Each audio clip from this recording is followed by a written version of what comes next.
வணக்கம். இன்றைக்கு அரசியல் கதைப்போம். கடந்த 23ஆம் தேதி தமிழ்நாட்டில் சட்டசபை தேர்தல் நடந்து முடிஞ்சிருக்கு. இந்த தேர்தலில் யார் வெல்ல போகிறார்கள்? தமிழ் தேசியம், அதாவது சீமான் ஏன் வரக்கூடாது அந்த 2 டாப்பிக்கில் தான் கேட்க போகிறேன்.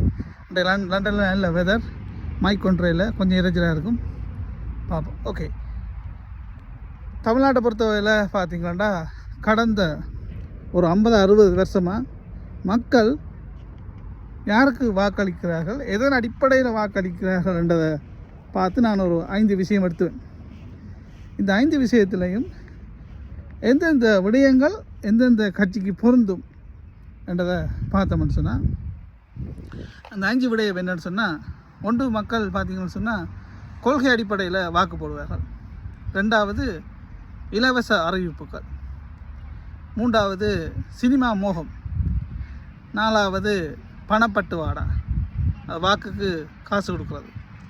மற்றது கடந்த கால அரசியல், அதாவது கடந்த கால அரசின் நடவடிக்கை எப்படி இருக்குது என்ற ஒரு மிக 5 அம்சங்கள் அடிப்படையில் தான் மக்கள் பார்த்து வாக்களிக்கிறது வளமே தமிழ்நாட்டில் இருக்குது. அரசியல் பின்னணியில் வந்தவர்கள் ஆட்சி செய்திருக்கிறார்கள், இலவசங்களுக்காக மக்கள் வாக்களித்திருக்கிறார்கள், அல்லது வாக்குக்கு காசு வாங்கிட்டமே என்ற ஒரு குற்ற உணர்ச்சியில் வாக்களிச்சிருக்கிறார்கள், கடந்த கால ஆட்சியை பார்த்து வாக்களிச்சிருக்கிறார்கள்.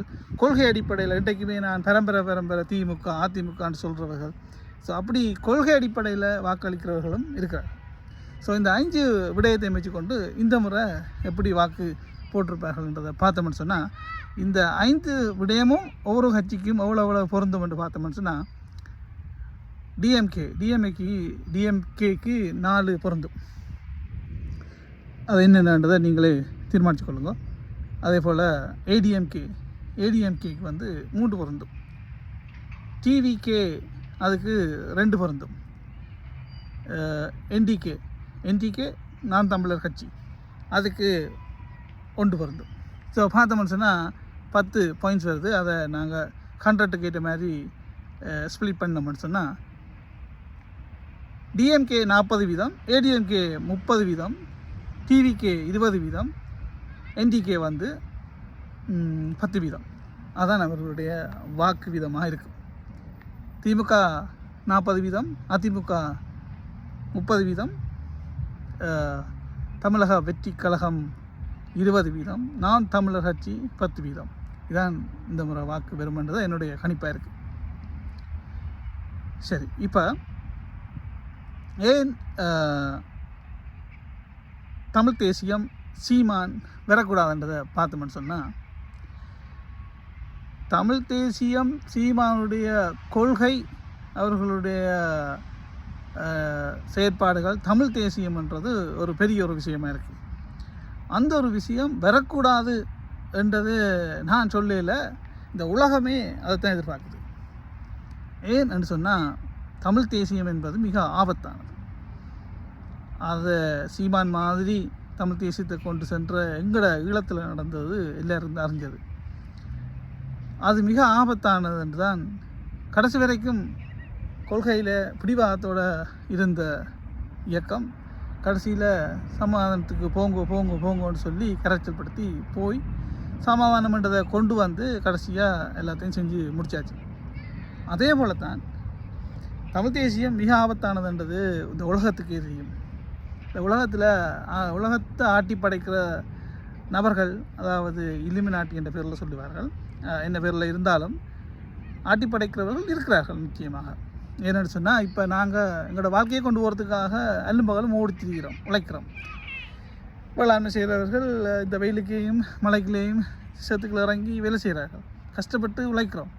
ஆனால் எங்கேயோ இருக்கிறவன் சொகுசாக தேவையான காசுகளை பிரிண்ட் பண்ணி வாழ்ந்து கொண்டிருக்கிறான். ஸோ இதுதான் உலகம். அப்படியானவர்கள் இப்படியான ஒரு பேராபத்தான ஒரு கொள்கை, ஒரு முயற்சியை அல்லது ஒரு தமிழ் தேசியத்தை விரும்ப மாட்டார்கள். சீமானையும் தமிழ் தேசியத்தையும் அழிக்கிறதுக்கு அல்லது அதை வரக்கூடாதுன்றதுக்கான முழு அஜெண்டாவும் எப்பயோ உருவாக்கப்பட்டு அதுக்கான அசைன்மெண்ட் எல்லாம் கொடுக்கப்பட்டிருக்கு. ஸோ அதன்படி தான் அது போய்கொண்டிருக்கு. இதை மீறி தமிழ் தேசியத்தை தமிழ்நாட்டில் வெல்ல வைக்கணுமெண்டா அது மிக கஷ்டம். கடினமான பயணம் இல்லை, அது மிக கடினமான பயணம். ஏனெண்டா தமிழ்நாட்டில் பார்த்தீங்கன்னா தமிழ்நாட்டு மக்கள் இப்போ நாங்கள் சொல்கிறோம் காமராயர் பெருந்தலைவர் காமராயர் என்று எல்லாருமே போட்டுறோம். அந்த காமராயரையே தோற்கடித்தது தான் தமிழகம், தமிழ்நாடு மக்கள். அதுவும் நல்லாட்சியை கொடுத்த பிறகு தோற்கடித்தார்கள்.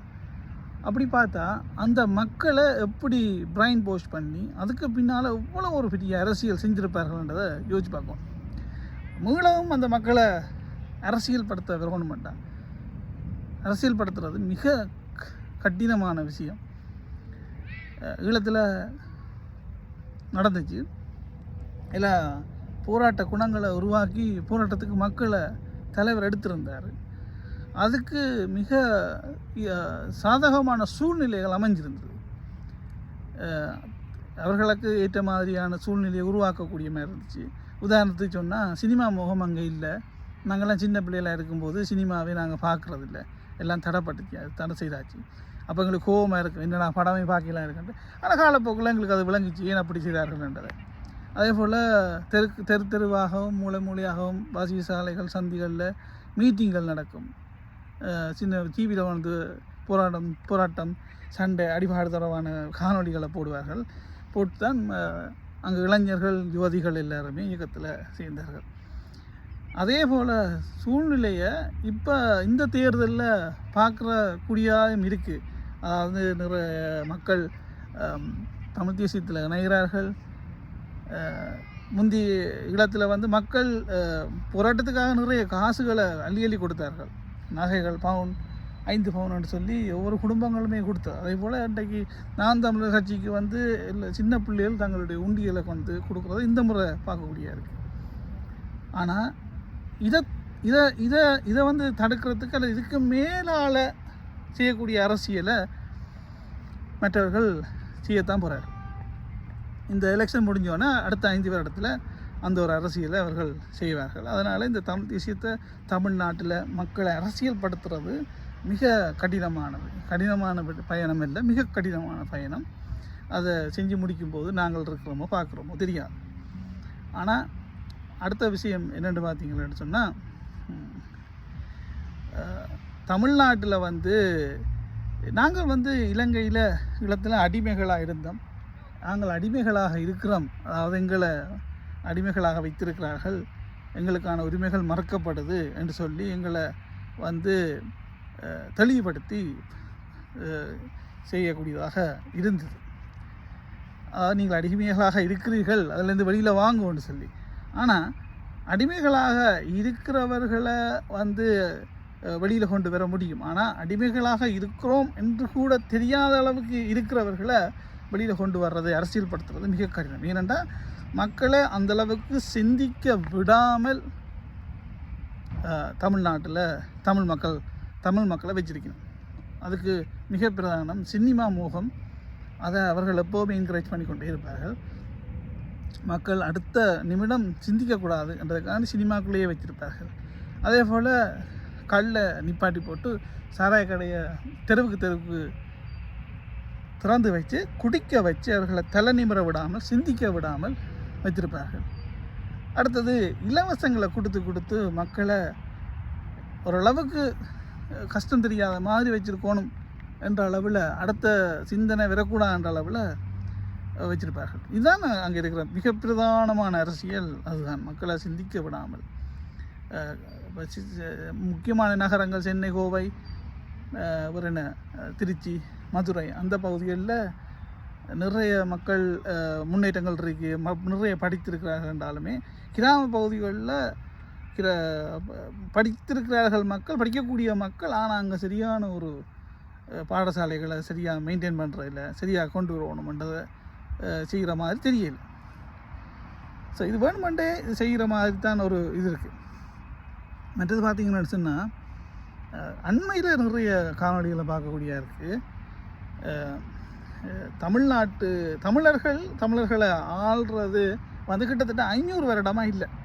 சேர சோழ பாண்டிய மன்னர்கள் அந்த உலகத்தை ஆண்டார்கள் என்றார்கள். அவர்களையே தோற்கடித்து மகாராஷ்டிராவிலேருந்து வந்த மன்னர்கள், அதுக்கு பிறகு கடைசியாக வெள்ளையர்கள் வரைக்கும் முதல் ஆண்டது விஜயநகர பேரரசு. அது தொடர்பிலான காணொளிகள், பிற மொழி காணொளிகளை பார்க்கக்கூடிய இருக்குது. தமிழர்கள் மீண்டும் அப்படி ஒரு காணொலியை நீங்கள் பார்த்துருப்பீங்க. மீண்டும் விஜயநகர பேரரசு ஆட்சி வர வேணுமா, வாள் நாங்கள் தூக்க வேணுமா என்று சொல்லி இருக்கிற. அப்போ எனக்கு ஒரு சந்தேகம், உண்மையிலேயே தமிழ்நாடு இப்போவுமே இந்த விஜயநகர பேரரசனுடைய ஆட்சியில் தான் இருக்குதா, குறிப்பாக தெலுங்கருடைய ஆட்சியில் தான் இருக்குதா என்றது ஒரு சந்தேகத்தை கொண்டு வருது. ஸோ இதுதான் இந்த விஷயம். தமிழ் தேசியம் வரக்கூடாதுன்றதில் மிக தெளிவான அஜெண்டா ப்ரிப்பேர் பண்ணப்பட்டிருக்கு. ஸோ மீண்டும் திமுகவுக்கு 40% கிடைத்தால் அது இலகுவாக ஆட்சி அமைப்பார்கள். அவர்களுக்கு கடந்த கால ஆட்சி நல்லபடியாக கொடுத்துருப்பார்கள்ன்றதை பார்க்கக்கூடிய இருக்குது. ஸோ அதன் அடிப்படையில் அவர்களுக்கு 4 பாயிண்ட்ஸ் போகுது. அதில் 40% எடுக்கிறாங்க. 40% எடுத்தாலே, 40%க்கு மேலே எடுத்தாலே அவர்கள் இலகுவாக ஆட்சி அமைப்பார்கள். ஏடிஎம்கேயும் டிவிகேயும் 30-20 எடுக்கும். ஆனால் ஏடிஎம்கேயோட பிஜேபி சேர்ந்ததால் கொஞ்சம் தளர்வு இருக்குது, பின்னடைவு. விஜய்க்கு பயங்கர ஒரு அமோக மவுஸ் இருக்குது, டாப் ஹீரோ. பெண்கள் முக்கியமாக வாக்களித்திருப்பார்கள், புதியவர்கள் வாக்களித்திருப்பார்கள். அதன் அடிப்படையில் பார்த்திங்கன்னா கிட்டத்தட்ட 2 பேருமே சேர்ந்து 25 வரக்கூடிய வாய்ப்பும் இருக்குது. 2 பேரும் சேர்ந்து 50 கவர்னர்கள். ஸோ இப்படி வரும்போது டிஎம்கேக்கு 40 காணாது, சீட் காணாதுன்னு சொன்னால் டிவிகேயும் ஏடிஎம்கேயும் சேர்கிறதுக்கான வாய்ப்புகளுமே இருக்குது. தொங்கு பாராளுமன்றம் சட்டசபை வந்தால் டிவிகேயும் ஏடிஎம்கேயும் சேர்ந்து ஆட்சி அமைக்கிறதுக்கான வாய்ப்பும் இருக்குது. நாம் தமிழர் கட்சியை பொறுத்தவரையில் 10% எடுத்தாலே அது மாபெரும் வெற்றி. 40க்கு மேலே டிஎம்கே எடுத்தால் எவ்வளோ வெற்றி வருதோ அதே போல் நாம் தமிழர் கட்சி 10% வாக்குகளை எடுத்தாலே அது ஒரு பெரிய மாபெரும் வெற்றி. அதை கொண்டு அவர்களுடைய பயணத்தை தொடர்ந்து செல்லக்கூடிய வாய்ப்பு இருக்குது. வாய்ப்பு என்ன, அவர்கள் எவ்வளோ வீதம் எடுத்தாலுமே அவர்களுடைய தமிழ் தேசிய பயணத்திலிருந்து பின்வாங்குகிற அளவில் இல்லை. இதான் இன்றைய அரசியல் காணொளி. மீண்டும் சந்திப்போம். நன்றி.